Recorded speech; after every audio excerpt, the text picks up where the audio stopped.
खुलुमबाय बे समाव बड'लेण्ड इंखं टेलिभिजननि स्टुडिअ आं मिथिका नार्जारि दिनै मोनाबिलिनि गाहाय रादाबफ्राव दङ। गसाइगावआव गंसे ओंखाम संग्रा न'आ खामनानै सेवहांगार।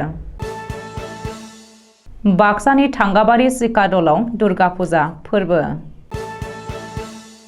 टिपकाय काछारी बारवारि दुर्गा मन्दिराव एमसिएलए मुनमुन ब्रह्म। इउपिपिएल आरो बिजेपि दोलोनिफ्राय लोब फैनानै बिपिएफ दोलोआव जयेन जादों। क'क्राझारनि गोबां दुर्गा फुजा मन्दपफोराव हाग्रामा महिलारि। बंसेजरा मिरु क्लाबनि बानजायनायाव सानथामनि हाबाफारिजों बर' सावथुन दिन्थिफुंनो लाहार फाहार। एबिएमसुनि आफादगिरि टाइसन हुसेननि न'आव सिनाय मोनै दुथाङा गाग्लोबदों। दानिया फैदोनि आबुं रादाबाव।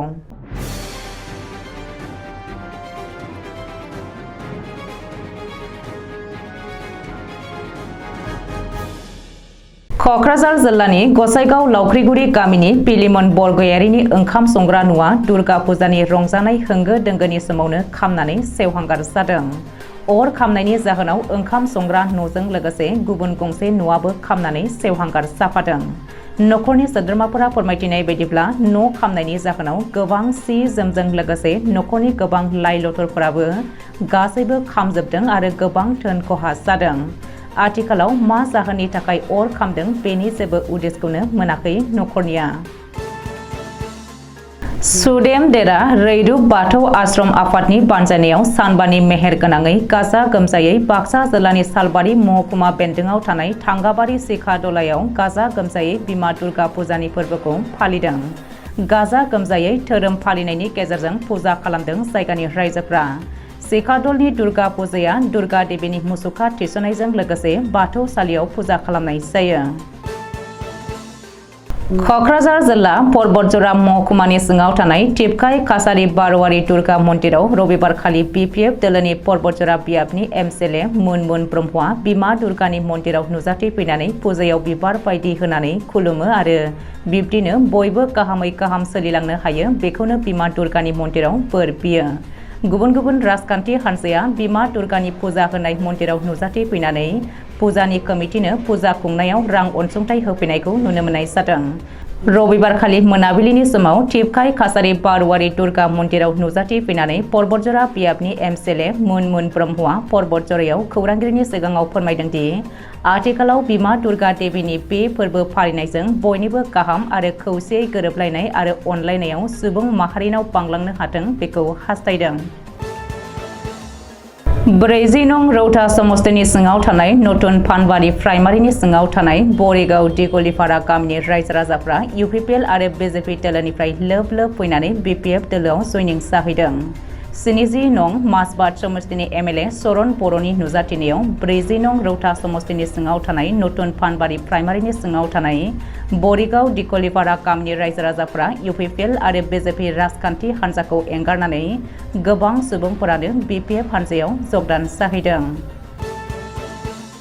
नवरात्रिनि सान समबारखालि क'क्राझार नोगोरनि गोबां दुर्गा फुजा मन्दपफोराव बिपिएफ दोलोनि आफादगिरि आरो बिटिसिनि बारग' गाहाय हाग्रामा महिलारिया बिमा दुर्गाखौ खुलुमहैदों आरो बोर लाहैदों।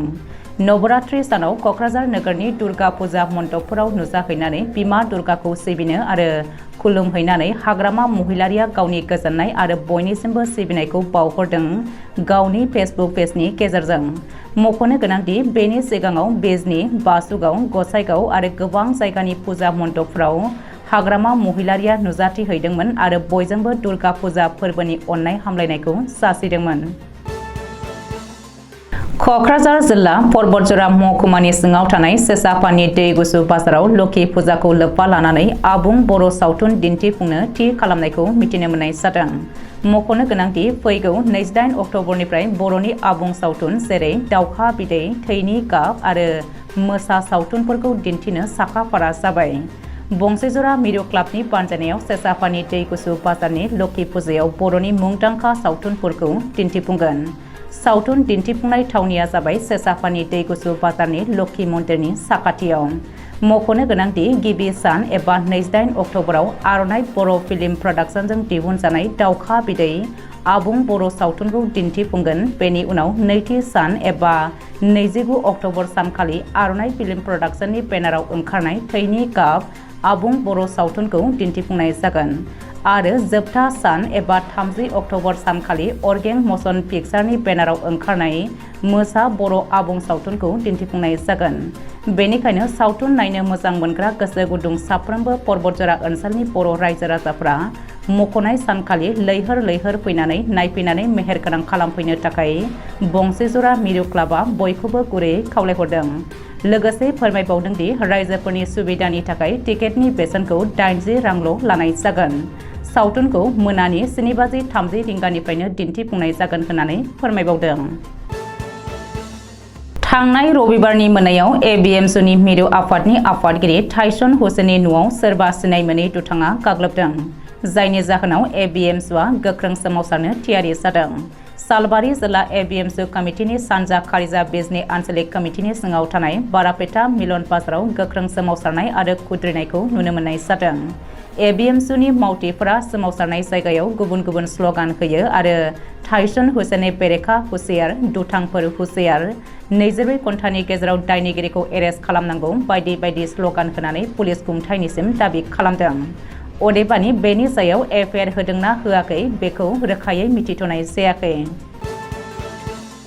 दिनै मोनाबिलिनि रादाबा एसेनोसै। गोजोन्थों।